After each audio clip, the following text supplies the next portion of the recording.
Muhammad, Ketua Program Studi Teknik Informatika, Bapak Ridwan Setiawan Ekom, serta kepada seluruh mahasiswa yang saya banggakan. Assalamualaikum warahmatullahi wabarakatuh. Waalaikumsalam warahmatullahi wabarakatuh. Dan wasyukranillah, salatan wassalaman ala rasulillah. Ba'du, puji syukur mari kita panjatkan kepada Allah Subhanahu wa taala yang telah memberikan limpahan rahmat, kesehatan, keselamatan dan karunia kepada kita sehingga kita dapat hadir di acara ini dengan sehat walafiat. Salawat serta salam marilah senantiasa kita sanjungkan kepada junjungan kita Nabi Muhammad SAW. Semoga kita termasuk umatnya yang senantiasa mengikuti jejak berkahnya.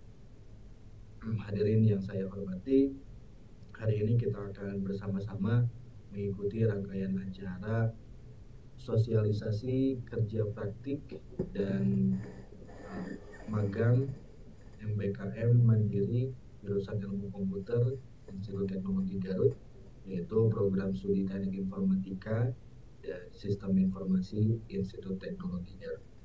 Baik, untuk acara yang pertama yaitu pembukaan, marilah kita buka acara hari ini dengan ucapan basmalah bersama-sama. Bismillahirrahmanirrahim. Acara yang selanjutnya yaitu sambutan dari Ketua Jurusan Ilmu Komputer Institut Teknologi Garut kepada Bapak Dr. Dede Kurniadi S.Kom. Waktu dan kesempatan dipersilakan. Ya, terima kasih Pak Ridja. Bismillahirrahmanirrahim. Assalamualaikum warahmatullahi wabarakatuh.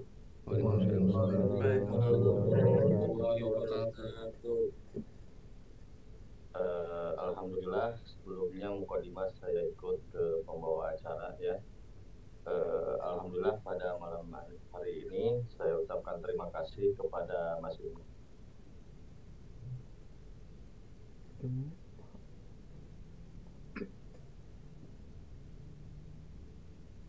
Mute Pak. Ya, ya. Mukadimah saya ikut pembawa acara. Sebelumnya saya ucapkan terima kasih kepada masing-masing Ketua Prodi, Bapak Ridwan Setiawan Ekom, Ketua Prodi Teknik Informatika, kemudian Bapak Ridja Nasrul Ekom, Ketua Prodi Sistem Informasi, yang telah menyelenggarakan sosialisasi untuk kerja praktik dan magang untuk mahasiswa siswa maupun informatika pada tahun 2024 ini ya. Selamat datang juga buat yang hadir di sini para mahasiswa siswa dan informatika. Kalau Bapak lihat di sini belum semuanya tergabung ya. Ada 124 yang mudah-mudahan secepatnya segera bergabung karena ini merupakan informasi penting yang nanti akan disampaikan oleh masing-masing ketua program studi. Ada beberapa hal yang mungkin akan Bapak sampaikan untuk para mahasiswa bahwa untuk kegiatan kerja praktik ini adalah kegiatan yang wajib ya.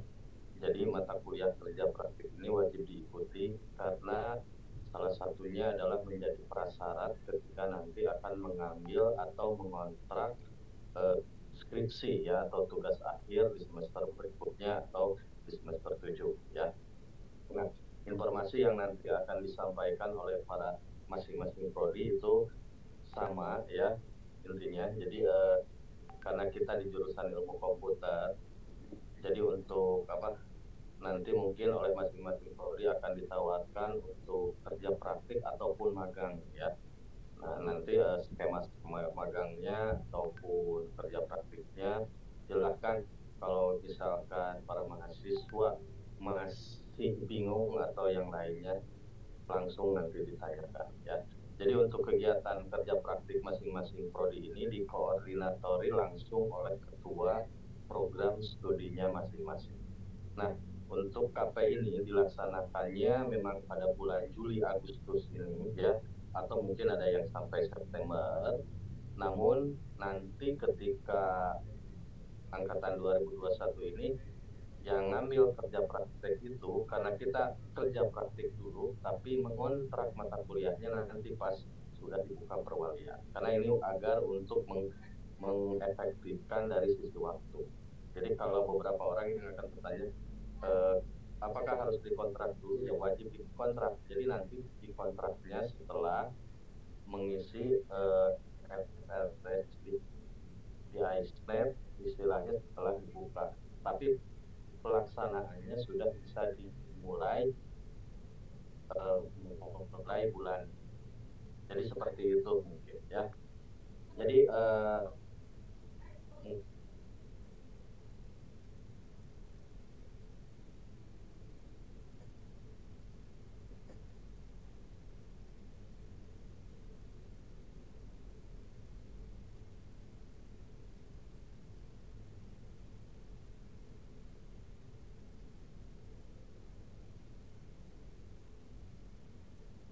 mungkin ada masalah di koneksi internet ya, Pak Dede.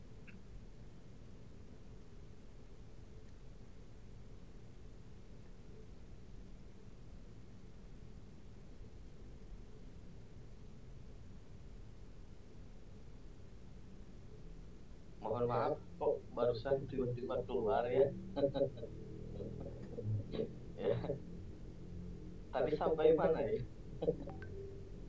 Kontrak di ISNET, Pak.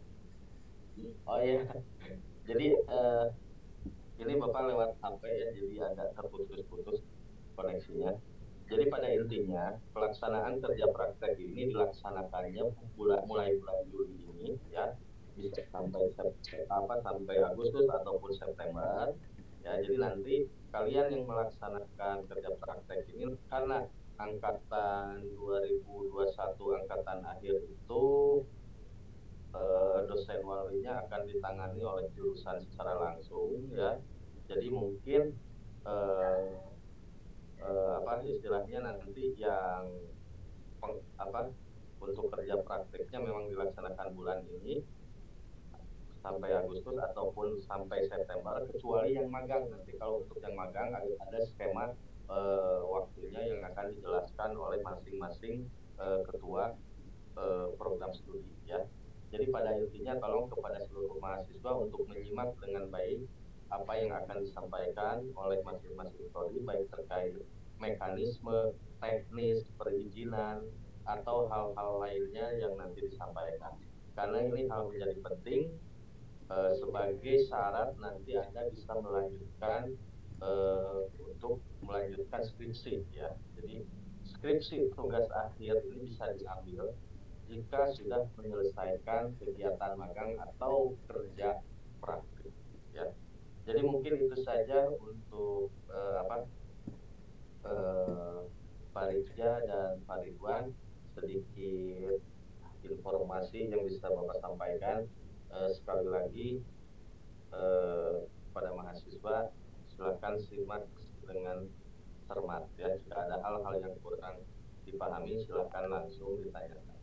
Itu saja yang bisa saya sampaikan. Terima kasih Pak Rizja. Wassalamualaikum warahmatullahi wabarakatuh. Waalaikumsalam warahmatullahi wabarakatuh. Terima kasih kepada Bapak Dr. Dede Mulyadi Eskom atas sambutan dan juga arahannya. Selanjutnya yaitu pengarahan kerja praktik dan magang BKP MBKM Mandiri yang akan disampaikan oleh Bapak Ridwan Setiawan Mkom. Waktu dan kesempatan dipersilakan. Baik, terima kasih Pak Rizja atas waktunya. Alhamdulillah, namun nasta'inu wa nastaghfiruh wa na'udzu billahi min syururi anfusina wa min sayyiati a'malina. May yahdihillahu fala mudilla lahu wa may yudlil fala hadiya lahu. Asyhadu an la ilaha illallah wahdahu la syarika lahu wa asyhadu anna Muhammadan abduhu wa rasuluh. Yang saya hormati Bapak Dr. Dede Eskom Mkom selaku Ketua Jurusan Ilmu Komputer, dan yang saya hormati Bapak Muhammad Rizky Nasrullah STMkom selaku Ketua Program Studi Sistem Informasi, dan yang saya banggakan para peserta kerja praktek dan magang pada program studi Teknik Informatika dan Sistem Informasi untuk tahun ajaran 2024-2025. Nah, pertama-tama kita akan bahas dulu mengenai kerja praktik sebelum kita ke magang ya, karena magang dan kerja praktik ini mekanismenya berbeda, karena kalau kerja praktik ini itu ada ketentuan-ketentuan yang perlu Anda atau para mahasiswa periksa. Nantinya kalau untuk bahasan saat ini saya akan bahas secara general dulu.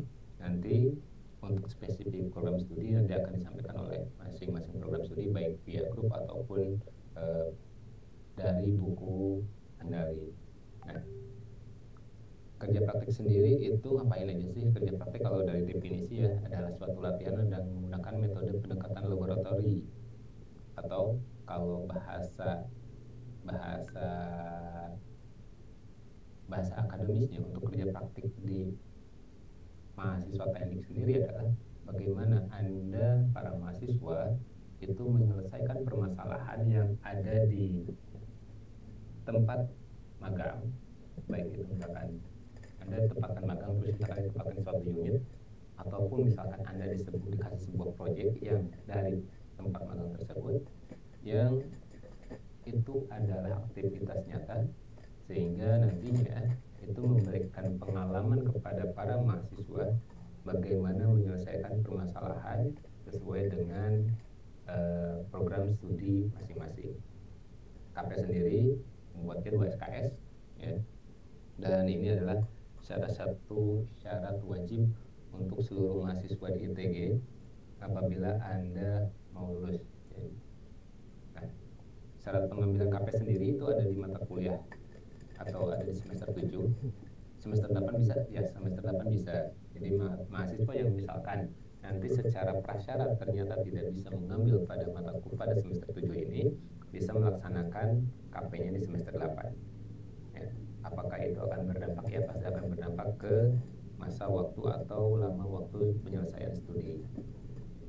Syarat kedua, telah mengambil minimum 100 SKS atau lebih, atau telah mengambil ya, bukan harus lulus, tapi telah mengambil seluruh mata kuliah dari semester 1 sampai semester 6. Lalu, ini yang paling penting, lulus seluruh mata kuliah praktikum dari semester 1 sampai semester 6 dengan nilai minimum C.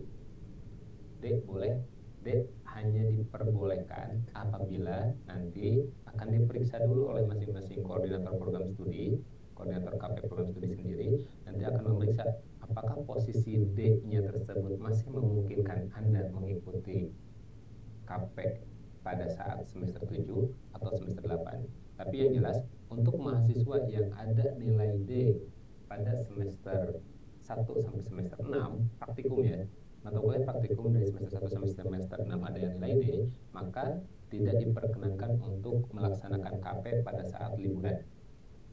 Jadi nanti mahasiswa yang hanya bisa mengambil atau melaksanakan kerja praktek pada saat liburan itu adalah mahasiswa yang hanya tidak ada permasalahan di nilai praktikum, atau syarat nomor 2 dan nomor 3 itu sudah terpenuhi.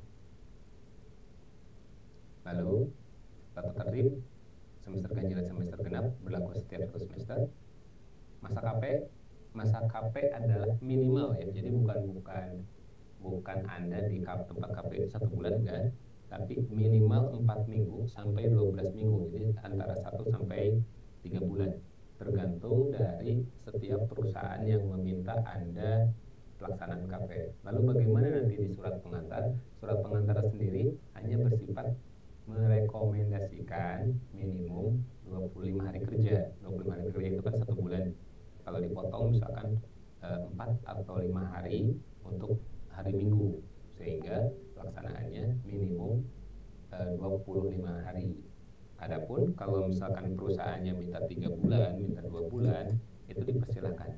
Pak, bagaimana, mungkin pertanyaannya, Pak, bagaimana kalau misalkan diminta 3 bulan tapi ada perkuliahan?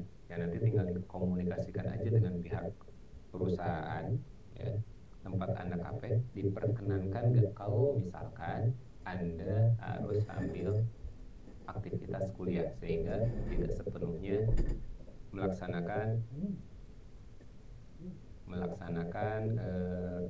KP di tempat kerja.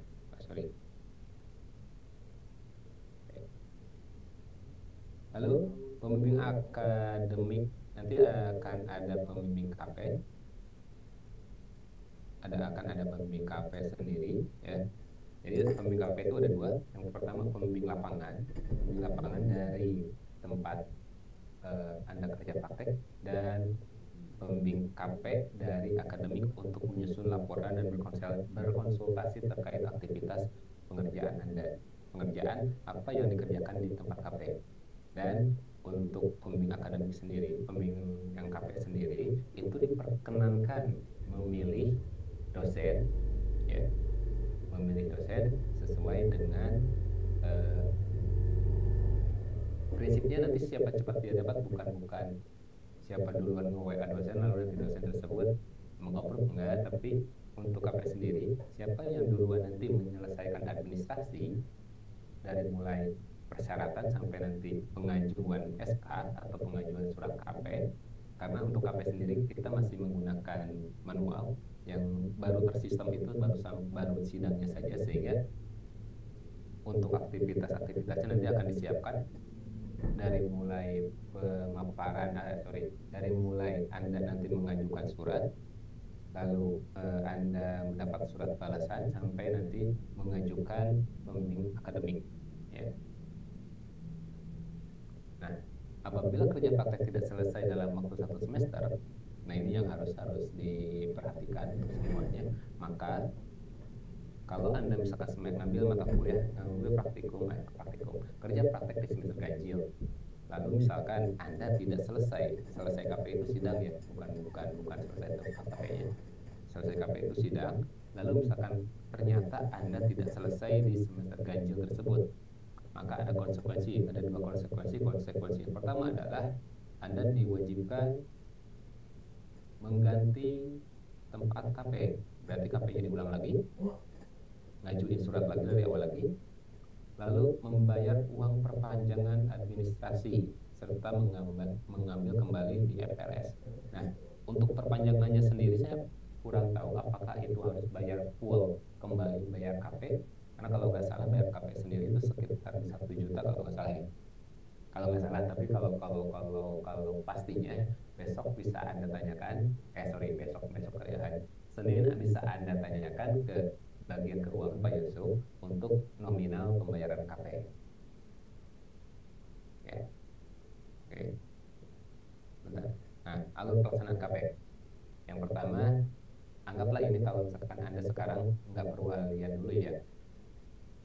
Ini kalau misalkan Anda di semester 7 Anda melakukan perwalian, mengambil mata kuliah KP, lalu mahasiswa membayar registrasi KP ke bank. Nah, Anda bisa, karena sekarang itu masih liburan, jadi kita anggap loncat ke sini. Nomor 3, mahasiswa mengajukan surat rujukan ke program studi untuk instansi yang dituju. Oke. Apa syarat instansinya? Ini yang harus penting. Syarat instansinya adalah setiap instansi yang akan Anda ajukan tempat KP itu wajib memiliki divisi IT. Divisi ya, bukan orang IT. Beda antara divisi IT dengan orang IT.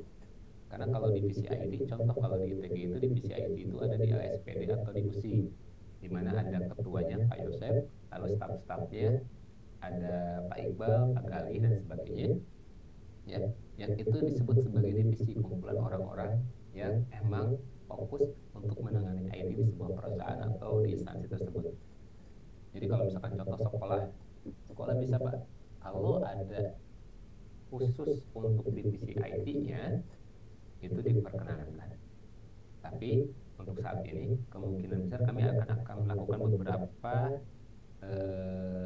pembatasan khususnya ke sekolah, karena untuk berdasarkan tahun-tahun sebelumnya itu hampir dari setiap angkatan itu hampir ada lebih dari 10 atau lebih dari 20 kelompok yang mengajukan ke sekolah.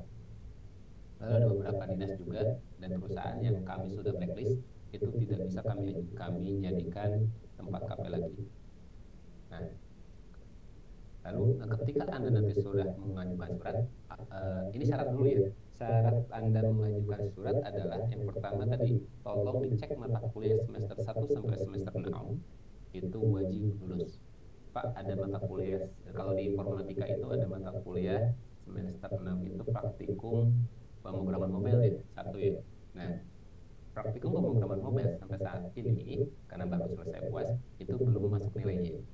Jadi bisa saja nanti Anda minta secepatnya ke asisten ya untuk menanyakan progres penilaian, sehingga nanti Anda bisa mempunyai kepastian apakah Anda bisa mengajukan KP atau enggak. Tapi dicek lagi semester 5, semester 4, semester 3, semester 2, dan semester 1. Mungkin kalau di SI Pak Rikja ada praktikum di semester 6.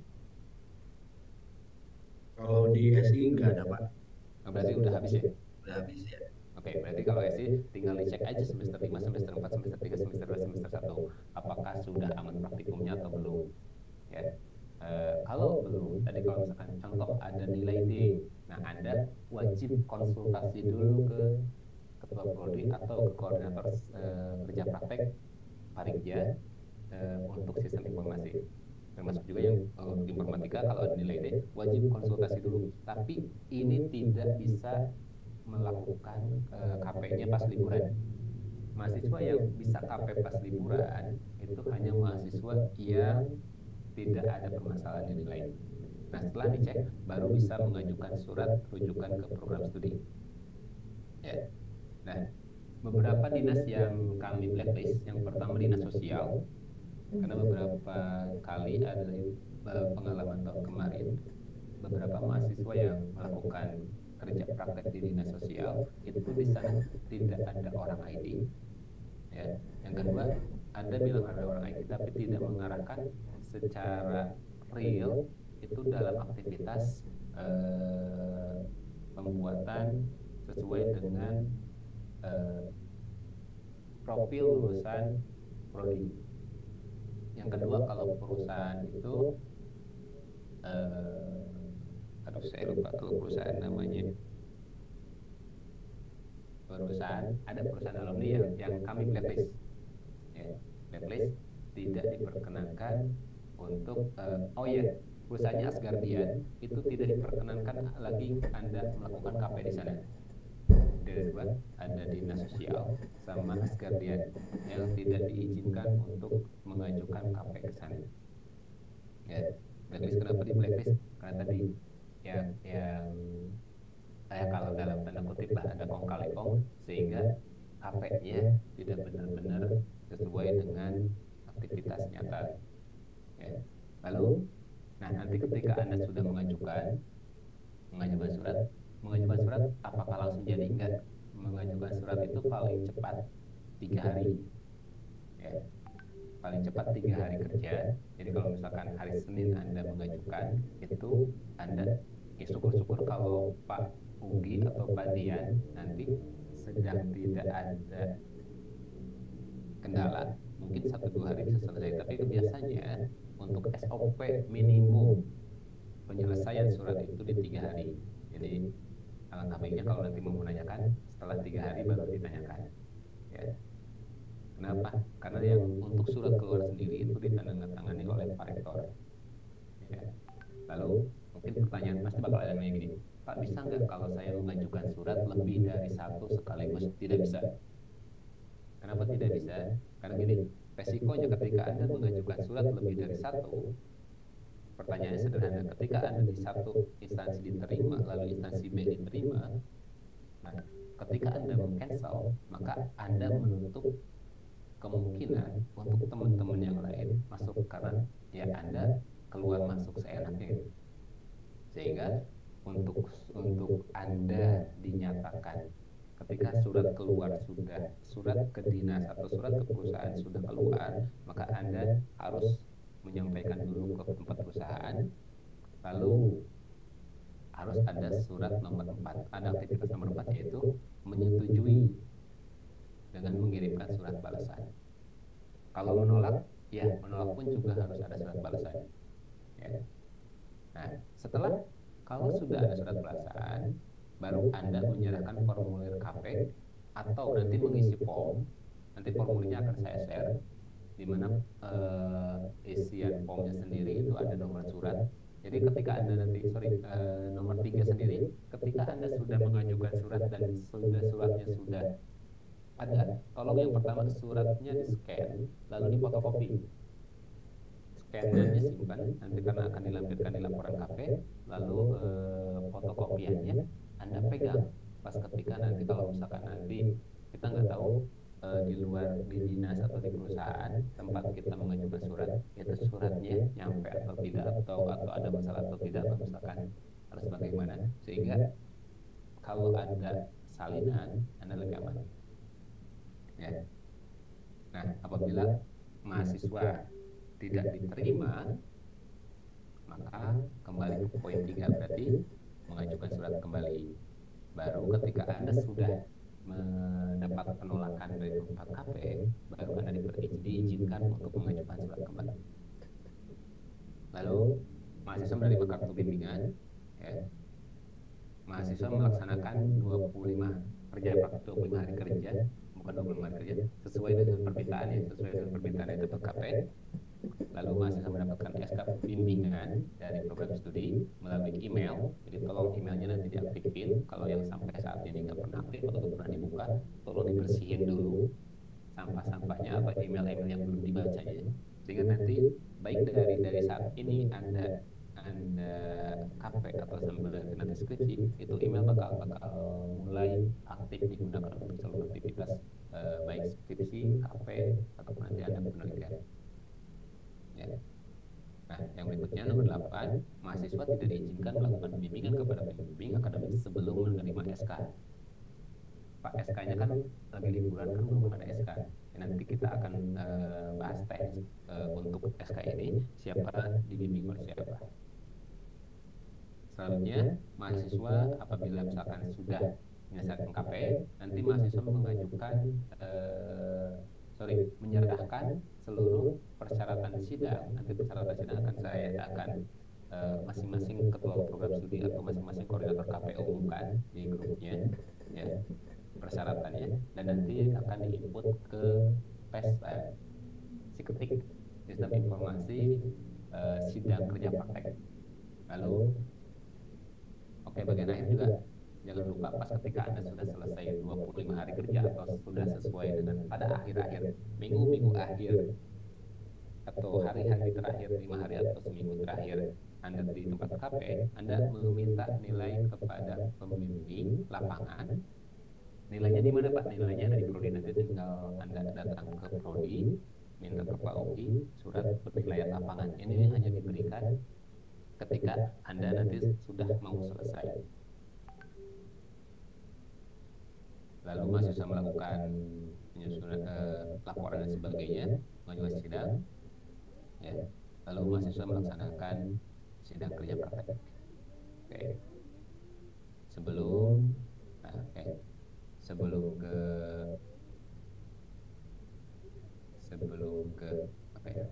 ke magang, kita share dulu beberapa persyaratan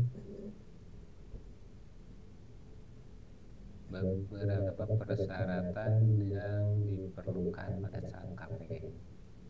Nanti ini akan saya share setelah kami edit ya.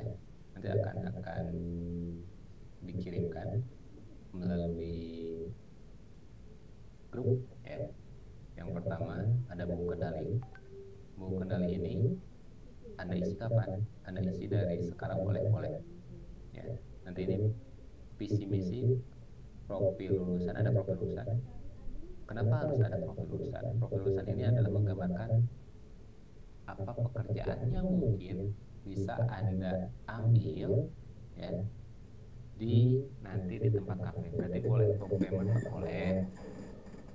Kalau data analis boleh, mau editor multimedia boleh, silahkan ya. Tapi rata-rata kalau berdasarkan pengalaman dua tahun ke belakang, itu hampir rata-rata ada di bermuaranya di programming sama multimedia programmer ya. Nah, lalu nanti diisi sampai ke sini, tolong lengkapi dengan foto dan tanda tangan. Boleh tulis tangan, boleh, atau lebih bagus di print, diketik. Nanti akan saya kirimkan wordnya, ya, alur. Lalu pas ketika pertama kali Anda isi, Anda harus mengisi sampai ke sini. Kelengkapan prakerja, Anda mencantumkan nama organisasi. Nama organisasinya kalau sudah ada surat balasan, alamat organisasi, kecamatan, kabupaten, dan sebagainya. Tujuan kerja, pembimbing lapangan, tuliskan nama pembimbing lapangannya sama nomor handphonenya, lalu surat balasan. Nah, nanti penyertaan pembimbing akademik nanti ini kalau ditandatangani, kalau pernyataan koordinator KP sudah menyetujui siapa nama dosen pembimbingnya. Nanti dosen pembimbing ini akan ditulis oleh koordinator KP sendiri. Ya.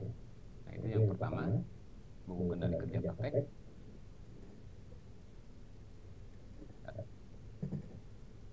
Yang berikutnya, template laporan KP. Template laporan KP juga nanti disesuaikan, ya, disesuaikan dengan masing-masing prodi. Lalu ngapain aja Pak? Ngapain di KP sendiri? Itu yang Anda bertanya keaslian itu. Oh ya, saya lupa. KP sendiri ini sifatnya tim, ya, minimum 1 orang. Sudah boleh 1 orang, boleh silakan, tapi maksimum timnya 2 orang. Ya, jadi ada mahasiswa 1, mahasiswa 2, tidak bisa lebih. Lalu Anda menyusun abstrak seperti biasa, kata pengantar sama, latar belakang. Latar belakang itu menjelaskan profil perusahaan dan pekerjaan yang dikerjakan di sana. Ya. Lalu tujuan pekerjaan, ruang lingkup pekerjaan, tujuan waktu, sistematika penulisan, landasan teori. Lalu ada metodologi pekerjaan. Kalau metodologi pekerjaan di sini untuk WPS sendiri Anda bisa sesuaikan dengan metode aktivitas, baik pengembangan kalau sendiri ya pengembangan Wikipedia. Kalau misalkan Anda bikin sistem bakar ya silahkan aja Anda cari metodologi expert system. Kalau misalkan RPL ya silahkan aja Anda cari metodologi sistem rancangan kerja cepat atau dan sebagainya. Nanti ini akan di guideline atau Anda akan dibantu oleh dosen pembimbing akademik, ya. Nanti juga lampirannya surat bukti. Nanti surat pengantar ke tempat KP itu tolong dilampirkan. Lalu surat pelaksana dilampirkan juga. Lalu presensi kerja nanti sendiri juga akan ada lembar KP, lembar presensi. Lembar presensi akan diberikan apabila Anda sudah mendapatkan SK, ya, hasil pekerjaannya. Kalau misalkan nanti ada hal yang misalkan screenshot program dan sebagainya, itu untuk laporan. Nah, yang kewajiban berikutnya untuk seluruh mahasiswa baik di sistem informasi, di teknik informatika ataupun sistem informasi, Anda silakan cek seluruh mata kuliah yang ada di semester 1 sampai semester 6. Apakah kalau misalkan di informatika ya, ini ada 9 mata kuliah, apakah semua mata kuliah di semester 1 ini sudah diambil atau tidak? Seingat saya angkatan 21 itu gara-gara konversi dari kurikulum sebelumnya ke kurikulum baru, ada mata kuliah di semester 2 yang nggak ada sistem digital kalau tidak salah. Tolong dicek deh sekarang. Kalau misalkan ada yang pakai yang pakai laptop Zoom-nya, Anda bisa cek, atau di iSnet silahkan dicek. Kalau nggak salah sistem digital belum terkonversi, ya, terkonversi dari mata kuliah. Nah, nanti itu akan diurus. Jadi itu bukan isu ya, bukan isu. Nanti akan prodi urus secepatnya untuk penyelesaian mata kuliah sistem digital. Ya, jadi dicek mata kuliah 1 sampai semester 6. Jadi semester 6 sesuai dengan konsentrasi masing-masing, ya, dan disesuaikan. Baik, itu untuk KP. Ada pertanyaan dulu?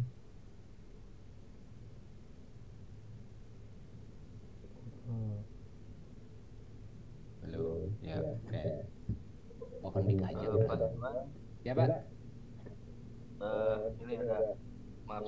tambahan ya. Jadi supaya mahasiswa yang sispo tidak bingung ya, untuk mahasiswa sispo sebetulnya untuk kendalinya juga hampir mirip, tapi nanti beda dari sisi apa judulnya saja Ya, ya. profil lulusannya nanti diubah. Kalau nggak salah Pak Rizja sudah buat. Kemudian ini mumpung saya ingat, untuk kerja praktik ini tadi di samping Anda mencari pengalaman, menyelesaikan kasus di lapangan, kalau mahasiswa informatika sudah terbiasa misalkan pasti ujung-ujungnya bikin apa, merancang sistem, menganalisa jaringan atau dan lain sebagainya. Nah, untuk mahasiswa seperti apa? Sebetulnya mahasiswa juga kalau di lapangannya instansinya misalkan ada kasus meminta perancangan sistem informasi, ataupun kalau siswa itu sebetulnya bisa juga analisa data ya, perancangan sistemnya itu sebetulnya bisa. Makanya nanti kalau misalkan untuk mahasiswa siswa mungkin harus ada langsung ke ketua prodinya ya, semacam apa, perencanaan sistem informasi bisa ya. Tadi kalau nggak salah belum disampaikan ya bahwa target kerja praktek ini minimal sampai perancangan juga boleh, menganalisis misalkan analisa jaringan, perencanaan rencana pembuat sistem informasi itu juga boleh sebetulnya. Jadi biar nanti Pak Rizky ada bagian menerangkan nggak supaya Pak Rizky juga mengarahkan ya. Contoh saja mungkin yang perlu diingatkan. Jadi kalau untuk sispo itu lebih arahnya memang sistem informasi ya, tapi bisa juga perencanaan sistem informasi. Perancangan dan perencanaan beda ya. Kalau perencanaan sistem informasi kan bisa saja mendesain semacam rencana bagaimana di suatu instansi itu harus dibangun sistem-sistem apa. Bisa seperti itu untuk mahasiswa sispo. Itu mungkin hanya mengingatkan saja. Udah, terima kasih Pak Ridwan. Baik. Oke, ada satu pertanyaan. Berhubung lewat DM, jadi saya hide aja namanya. Izin bertanya, apabila ada nilai praktikum di semester 1 sampai semester 6 ada nilai D, kan tidak bisa melakukan kerja praktek, bukan pada hari libur ya, pada saat liburan saat ini. Libur itu kalau nggak salah dari bulan Juli sampai nanti Agustus atau pertengahan September lah biasanya. Nah, lalu pertanyaannya kapan KP-nya? KP-nya itu nanti dilaksanakan setelah Anda konsultasi dulu dengan dosen atau dengan koordinator KP. Karena nanti akan dicek atau akan diperiksa permasalahan nilai D tersebut ada di posisi semester berapa. Nah, karena gini, kalau misalkan nanti gini nilai D-nya ternyata ada di semester genap atau di semester ganjil. Kalau mungkin di semester ganjil, Anda akan diizinkan untuk KP, tetapi dengan ada jaminan. Yang pertama jaminannya Anda harus melakukan kontrak dulu KP, lalu kontrak dulu praktikum yang nilai D, sehingga ada jaminan bahwa Anda mengambil kedua-duanya. Lalu kalau sidang KP-nya nanti itu akan berimbas kepada sidang KP-nya. Sidang KP hanya akan dilaksanakan ketika misalkan atau ketika Anda nanti telah lulus telah selesai praktikumnya. Jadi kalau praktikumnya belum lulus, Anda belum sidang, berarti hold atau pending dulu Pak. Ya, bisa pending dulu. Terus kalau bagaimana kalau nilainya masih D lagi? Nah itu makanya lolos ketika. Nah sekarang kan udah kerasa gara-gara misalkan ada nilai D, sekarang KP-nya bermasalah. Nah masa sih mau 2 kali Anda mau bersalah gitu. Ada yang lain mungkin pertanyaannya? Oke, masih ada yang lain. Open mic aja daripada chat. Oke, Pak izin bertanya, untuk instansi dapat KP apakah ada rekomendasi di jurusan atau mencari tempat sendiri? Rekomendasi sih tidak ada. Kalau di kampus-kampus yang lain sih udah mulai dipetakan tempat KP-nya. Tapi beberapa rekomendasi saya rasa belum ada. Tapi contoh beberapa yang sudah minta ke kami sendiri baik secara personal itu beberapa di antaranya yang pertama itu ada di Fakultas Ekonomi Uniga itu minta, jadi boleh apa di kampus, boleh di kampus kan, contoh di ITG boleh ITG kan punya LSPD, tapi apakah LSPD membutuhkan sistem atau membutuhkan, atau ada unit di ITG yang membutuhkan sistem. Kalau misalkan ada, Anda bisa meminta ke LSPD untuk melakukan atau untuk menjadi nanti tim tim proyeknya. Kalau di Uniga ada, tapi saya nggak tahu akan membuat apa. Ya, oke.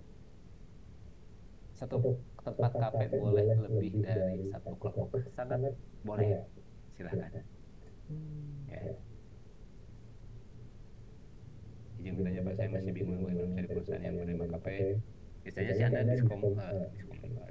Anda komunikasi dulu, jadi jangan dulu bawa surat. Jadi daripada ayana Anda boleh ngajuin dulu surat ya. Ngajuin dulu surat, tetapi kalau saran saya sih mending Anda langsung tanya dulu. Misalkan Anda datang ke Dinas Diskominfo, lalu Anda diskusi, bisa tempat KP, jadi ini bisa terima KP enggak? Kalau misalkan terima KP, atau misalkan Anda tanya, kalau Diskominfo ada divisi IT, pasti ada divisi IT. Nanti Anda silakan, kalau misalkan udah dapat lampu hijau atau lampu kuning lah ya, lalu Anda bisa mengajukan surat ke program studi sebagai surat pengantar. Jadi jangan langsung bikin surat pengantar dulu. Kenapa jangan bikin dulu surat pengantar?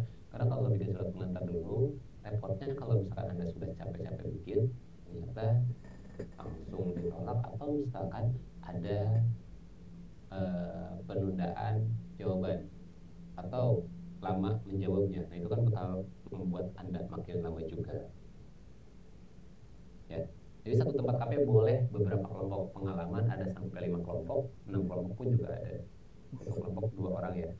Mungkin ada pertanyaan, Pak, kelompoknya harus lintas, harus satu konsentrasi enggak? Setiap kelompok boleh diizinkan untuk lintas konsentrasi, sehingga untuk lebih memvariatifkan, kecuali kalau misalkan nantinya kalau emang pas ketika di perusahaannya ada yang fokus ke pengembangan machine learning atau data science, mungkin saya sarankan itu untuk kalau misalkan nggak sampai ke produk aplikasi, mungkin untuk spesifik ke sesuai dengan konsentrasi masing-masing. Begitu pun juga di sistem informasi, nanti fokus pekerjaannya itu kata kuncinya adalah nanti Anda periksa di buku kendali masing-masing ya, masing-masing prodi. Di sana sudah ada buku kendali. Di sana itu ada profil lulusan. Nah, profil lulusan sendiri itulah yang menjadi guideline Anda di sana harus ngapain. Jadi pas ketika Anda nanti ke tempat KP, nanti ditanya, emang KP-nya mau ngapain? Ya, Anda bisa menawarkan pekerjaan sesuai dengan peran dari sesuai dengan nanti ada di buku kendali. Nanti buku kendalinya mungkin akan ada penyesuaian dulu, baik dari prodi teknik informatika dan sistem informasi, sehingga menjadi guideline Anda untuk pelaksanaan di tempat KP. Jadi tempat KP-nya nggak bisa contoh ngajar, nggak bisa jadi operator, nggak bisa. Benar-benar harus menyelesaikan permasalahan di dunia nyata. Ada beberapa yang contohnya bikin VR atau AR, yang di tahun sebelumnya juga ada. Apakah harus ada dokumentasinya setiap harinya seperti waktu KKN? Dokumentasi sih, kalau dokumentasi nanti ada di presensi kerja tanggal sekian ngapain. Nah, terkait juga pelaksanaan KP-nya sendiri itu diserahkan kepada masing-masing perusahaan. Ada yang perusahaan yang mewajibkan Anda harus ngantor dari jam 8 sampai jam 4, ada yang misalkan dalam 1 minggu itu Anda hanya pas ketika seminggu 2 kali atau seminggu 3 kali hanya untuk melaksanakan proyekan sesuai dengan pekerjaan ada. Itu sesuai dengan aturan masing-masing tempat KP. Jadi tidak bisa saya sebut pukul rata. Ya.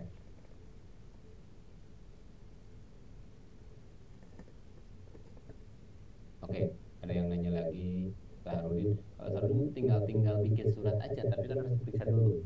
Ya. Persetujuan pembimbing, kalau pembimbing sifatnya nanti akan oke, maksud Sarudi tolong buka open mic aja. Saya masih agak ambigu dengan pertanyaannya. Boleh Pak. Ya, gimana? Ya Pak, jadi Pak, Sarudi emang ditawarin kan ke perusahaan lah ya. Jadi bukan aja juga ada terima KP, ada divisi IT juga. Nah, tetapi untuk pertanyaan lebih dalam gitu kayak kerjanya apa, dibutuhin surat tersebut gitu karena memang kita harus tahu itu kerjanya apa. Nah, terus juga ininya ada sesi wawancara lah. Terus juga mengenai pembimbing, nah itu tuh harus ada persetujuan pembimbing juga nggak Pak untuk perusahaan yang dituju gitu. Oke, kalau pembimbing lapangan atau pembimbing KP? Pembimbing akademik? Lapangan Pak. Ya kalau pembimbing lapangan kan di perusahaan. Lapangan. Kalau KP pas sorry. Pembimbing akademik. Kalau akademik nanti Anda akan diarahkan ke pembimbing akademik. Tugas pembimbing akademik adalah membimbing Anda menyusun laporan disesuaikan dengan pekerjaan. Tapi apakah boleh pembimbing akademik menjadi tempat diskusi Anda kalau misalkan ternyata pas ketika di pekerjaannya agak yang kurang, misalkan kata pembimbing akademik kayaknya ini bakal lebih bagus kalau diarahkan ke sini, boleh. Jadi karena yang lebih duluan itu adalah Anda mendapatkan tempat KP, pembimbing akademik itu tidak memerlukan persetujuan untuk tempat KP-nya. Ya. Baik, karena Anda belum dapat kan tadi syarat pembimbing KP itu kalau misalkan Anda sudah melakukan administrasi dan mendapatkan surat balasan dari tempat KP atau instansi KP. Ya. Gitu. Baik, paham Pak. Ya, ada yang lain?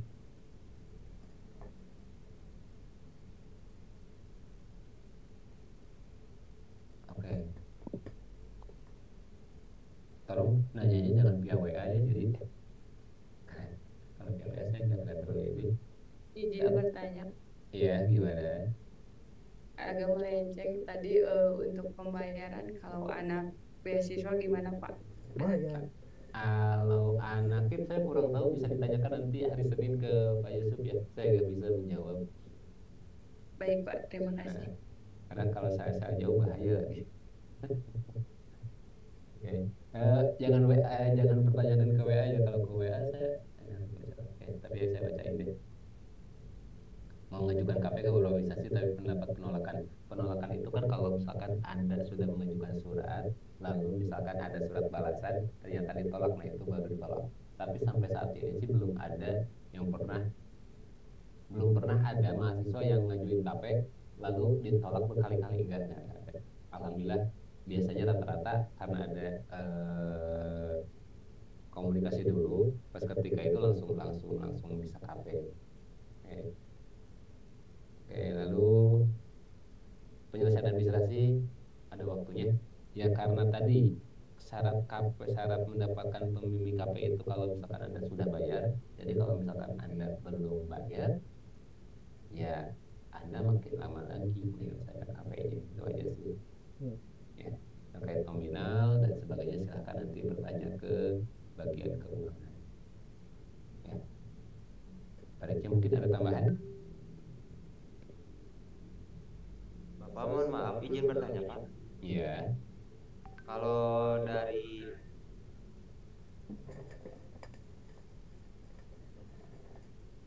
pengerjaan laporan itu Pak, biasanya kan sesudah KP. Nah, bukan sesudah, sambil. Oh, sambil KP sambil nyusun gitu Pak. Iya, betul. Jadi jangan nunggu dulu selesai baru nyusun laporan, enggak. Jadi ketika Anda sudah mendapatkan balasan, lalu Anda mengajukan surat SKKP. Ketika surat SKKP keluar, Anda segera langsung bimbingan dengan pembimbing akademik. Ya. Gitu. Muhammad Iqbal Fatur. Gitu ya, saran jelas? Jelas Pak. Sama ini Pak, satu lagi Pak, kalau misalkan sidang akhirnya Pak itu ada tenggat atau enggak Pak?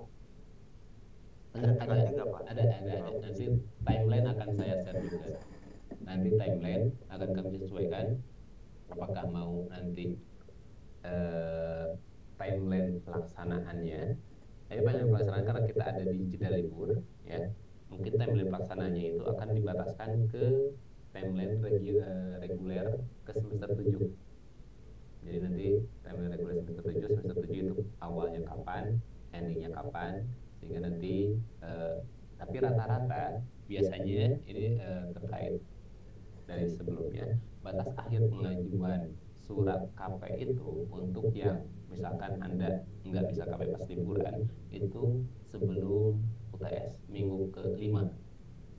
Karena kalau minggu ke-5 Anda baru ngajuin surat KP, kalau terus ditambah 1 bulan, 3 minggu saja, misalkan 4 minggu, berarti kan udah pertemuan 4 minggu, terus menyusun laporan KP itu nggak ya, rata-rata nggak mungkin 1 bulan juga kalau misalkan terpisah, sehingga penyelesaiannya bakal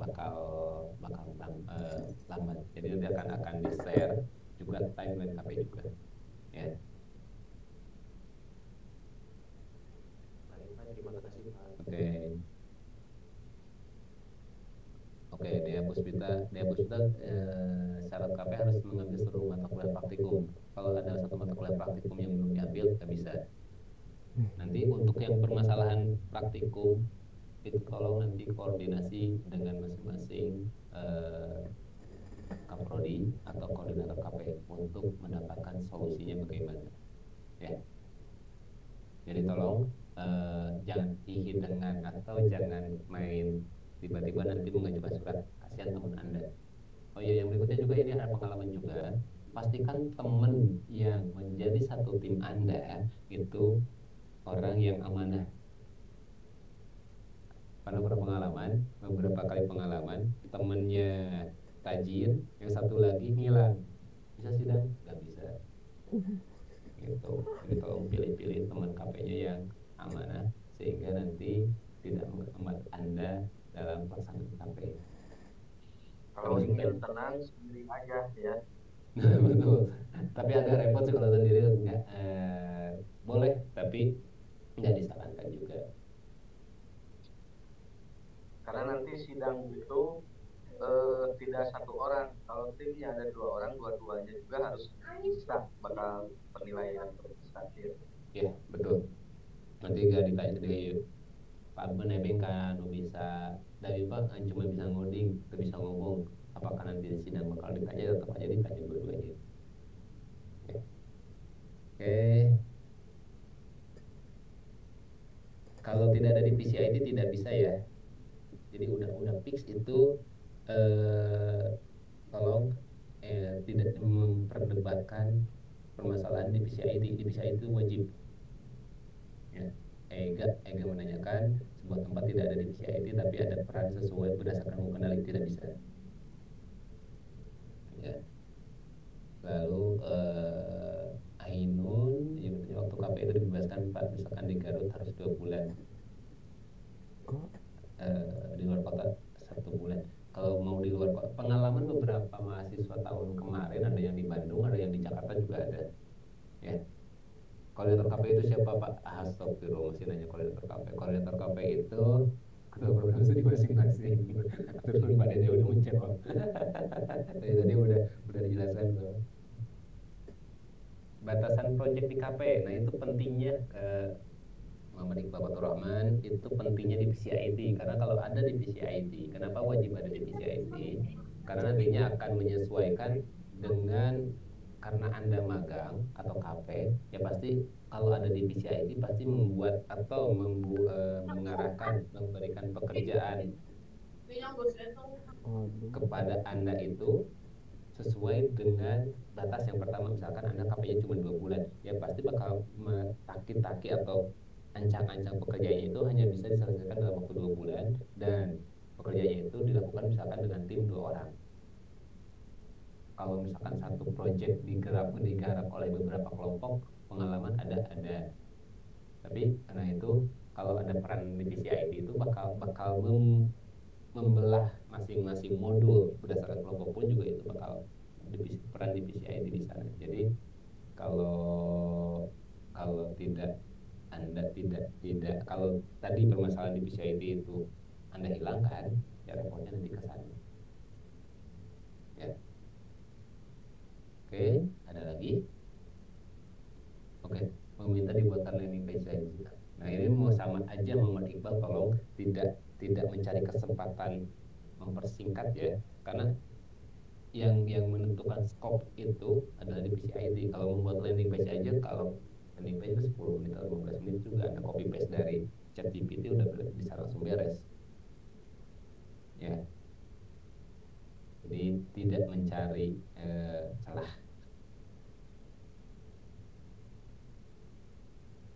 Oke, Rizky Saputra, apakah aplikasi KP bisa dijadikan skripsi? Kalau dijadikan skripsi kan nanti pekerjaan KP-nya kan yang pertama nanti kerjakan kelompok, lalu kelompok Anda bagaimana? Ya. Kalau misalkan mau itu harus ada penambahan fitur, ya pasti wajib ada.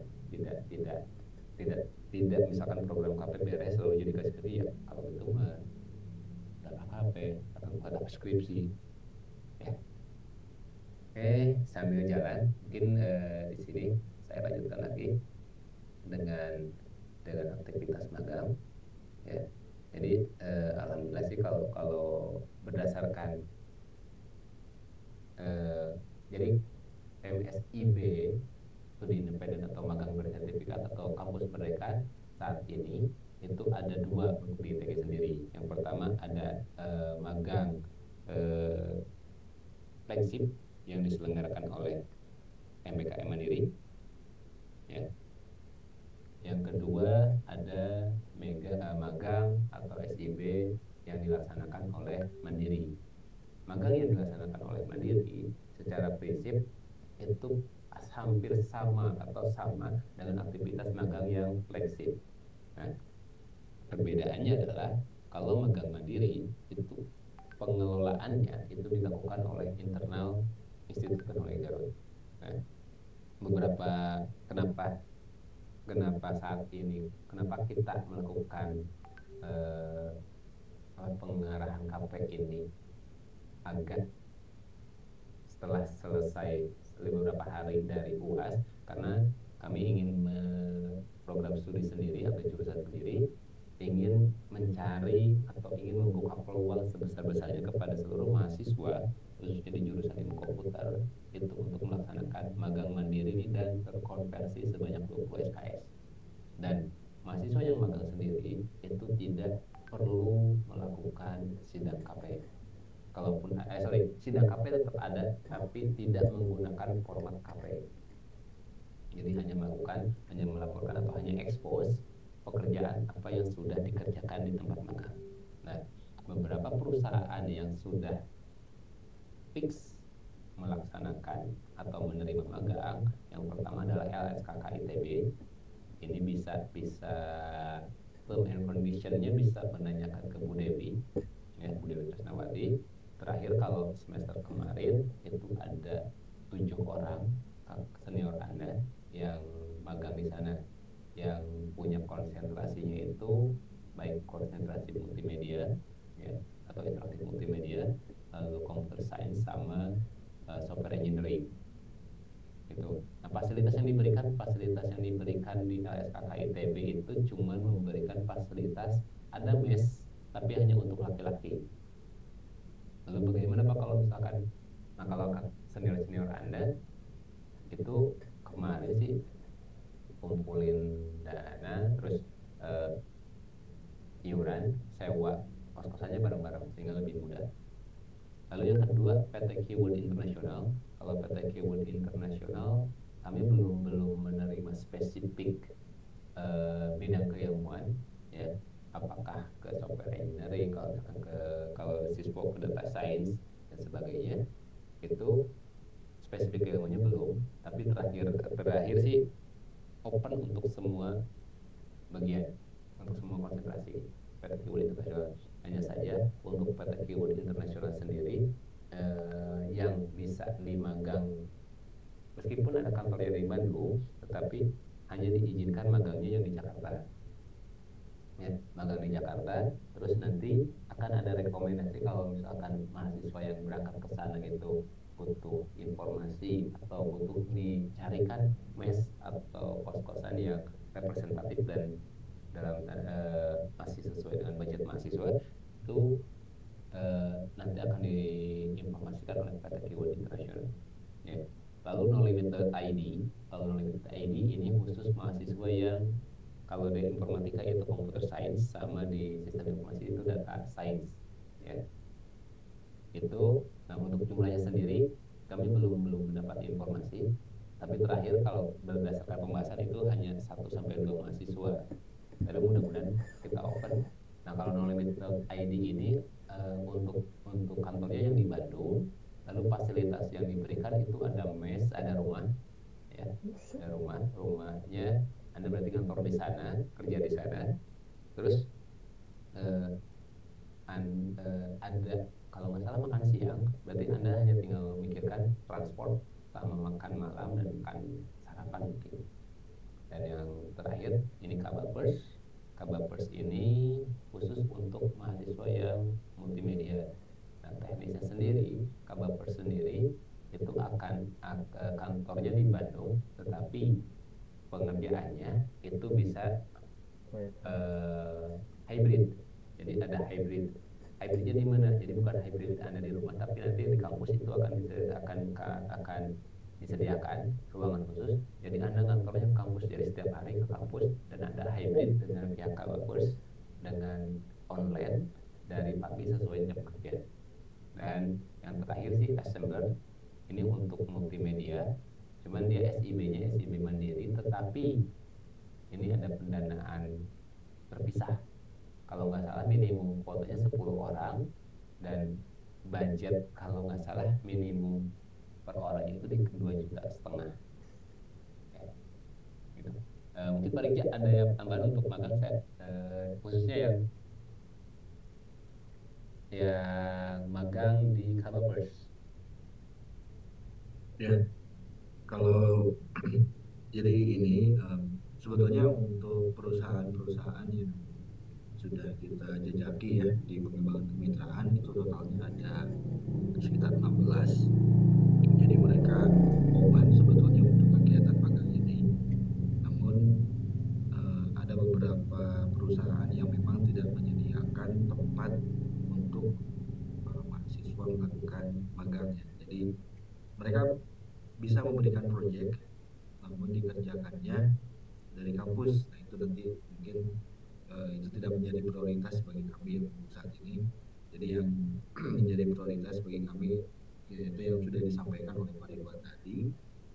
Nah, adapun Kabapers juga sebetulnya Pak Ridwan merekomendasikan untuk melakukan kegiatannya dari jarak jauh ya.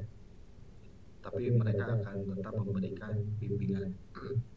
Nah, selain Kabapers juga sebetulnya ada Daya Gagas. Nah, Daya Gagas itu sama ya, jadi mahasiswa melakukan magang WFH ya, work from anywhere.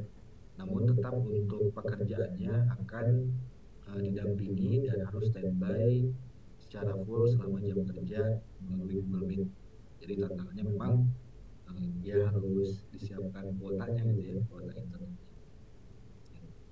untuk gambarannya. Dan mungkin ini perlu menjadi perhatian juga bagi seluruh mahasiswa bahwa ini merupakan kegiatan yang kita inisiasi bersama, dan kami harap ada mahasiswa juga yang nanti dapat terlibat melanjutkan dari kegiatan kerja praktiknya sampai kegiatan magang. Targetnya berapa orang Pak Ridwan? Kalau target sendiri sih kita targetnya di 16 orang. 16 orang. Ya. Dan di sistem informasi 15 orang. Jadi kalau mungkin dilihat dari angkatan 21 kan, ya semuanya berarti ya. Hilang dari kelas. Gak ada semester 7 berarti. Pak Ridja, Pak Ridwan. Iya Pak. Coba gara anu tadi ditampilkan nu PowerPoint. Nah, menyampaikan sedikit ya Pak Ridwan.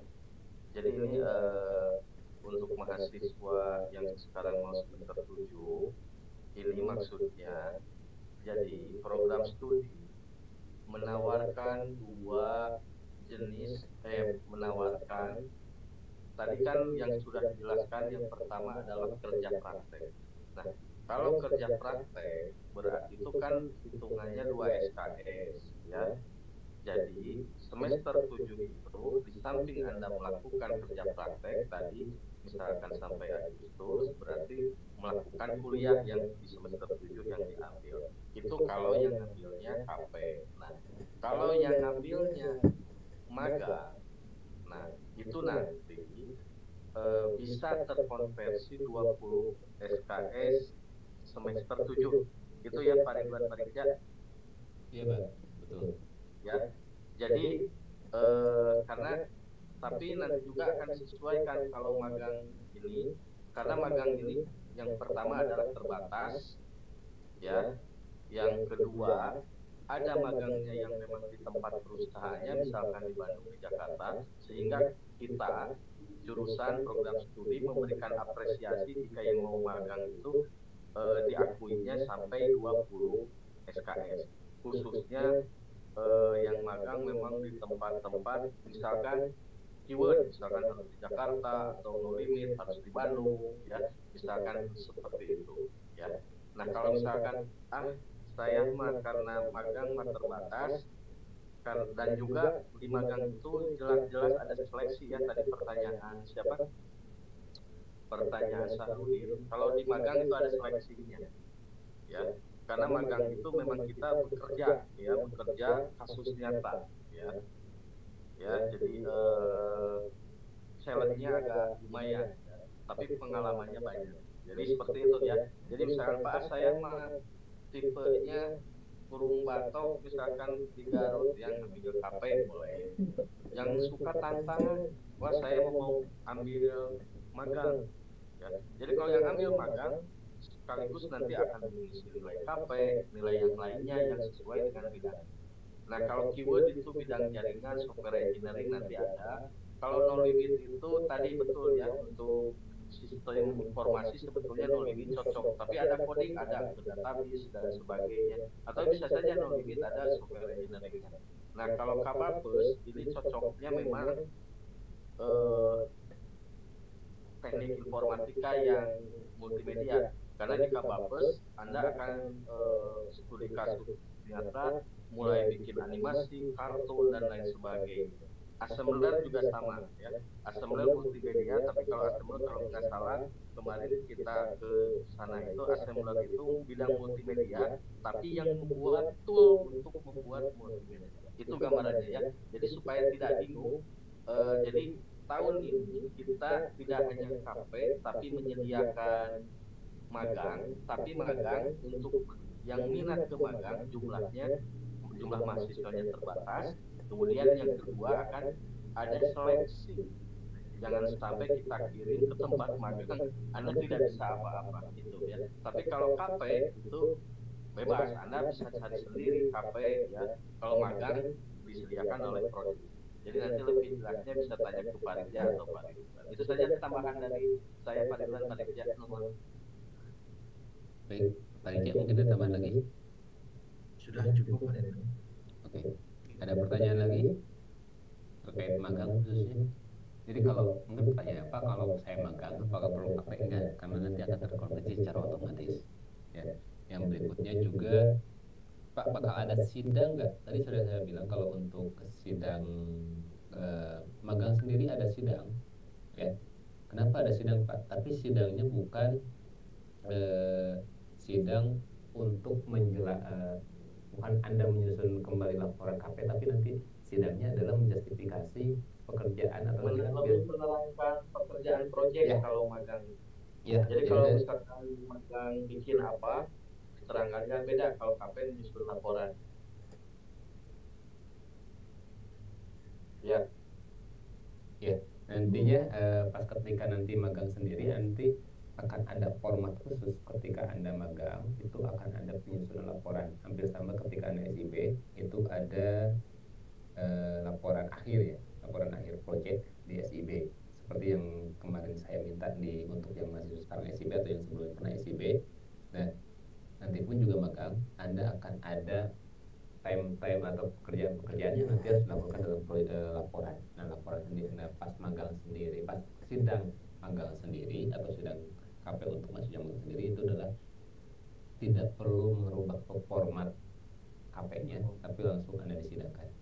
Lalu siapa penilai KP-nya? Tadi ada dua komponen penilaian lapangan sama penilai akademik. Nah, penilai lapangan nanti akan tinggal diminta saja ya, form penilaian lapangannya, dan nanti untuk pembimbing akademiknya itu nanti karena yang magang juga itu akan ada dosen pembimbing akademiknya. Buat apa pembimbing akademik? Untuk memonitoring pelaksanaan KP yang Anda lakukan. Gitu. Ya. Itu untuk penjelasan keseluruhan. Nanti kami dari program studi masing-masing koordinator kerja praktek akan menjelaskan pekerjaan secara spesifiknya langsung, termasuk dokumen-dokumen yang diperlukan nanti akan kami share. Ada pertanyaan lagi atau mungkin ada tambahan? Sudah cukup Pak Diban. Pak Dede mungkin ada tambahan terakhir? Udah cukup aja, paling tadi ya dari apa perbedaannya, jangan sampai mahasiswa bingung. Kalau yang ambil kerja praktek, misalkan lokal di Garut, misalkan tadi dia mencari instansi, berarti itu masih diwajibkan ngambil mata kuliah yang ada di semester 7 ya, gitu ya. Kalau yang ngambil magang nanti ada ketentuan lain, karena bisa dikonversi 20 SKS, bisa saja tidak perlu istilahnya kuliah yang mata kuliah lainnya, termasuk untuk KP udah otomatis tadi ya. Jadi itu bedanya. Cuman sekali lagi Bapak ingatkan, kalau magang itu challenge-nya lebih besar ya, tapi pengalaman juga lebih besar. Malahan kalau tidak salah, kalau khusus yang magang itu ada beberapa perusahaan mungkin ada yang kasih insentif ya kalau berhasil ya. Betul ya Pak Rijaya ya, kalau nggak salah. No limit kalau siapa ya? Bapak lupa lagi. Yang sebetulnya dari yang insentif itu dari Paragon Pak. Dari Paragon. Oh Paragon ya. Oh ya dari Paragon ya. Paragon ya belum ya. Oke. Ya itu saja mungkin sudah cukup. Oke, ada pertanyaan terakhir. Izin Pak, jika kalau rekomendasi dari dosen sendiri termasuk instansinya juga di ITB tapi bukan proyeknya di Pakistan ITB sendiri. Oke, untuk yang Putri term and conditionnya cek aja sesuai dengan peraturan yang tadi ya, buka. Jadi tidak apakah bisa request dari dosen ya, kalau misalkan perusahaan dosennya, kalau misalkan atau dosennya itu ada perusahaannya silakan, tapi kalau cuma request bikin sistem dan tidak misalkan tempat KP-nya tidak mempunyai legal formalnya berarti nggak bisa ya. Mungkin itu aja untuk pemaparan hari ini. Selanjutnya mungkin nanti kalau ada pertanyaan secara spesifik mungkin bisa nanti bertanya ke masing-masing koordinator KP atau ke koordinator KP tadi, mungkin kalau kurang jelas ya, koordinator KP sistem informasi ada di Parikja, koordinator KP untuk informatika ada di saya, bisa japri masing-masing dosennya atau koordinatornya. Itu aja karena udah cukup malam, jam 9 juga. Saya kembalikan kepada Parikja. Terima kasih Parikja. Baik,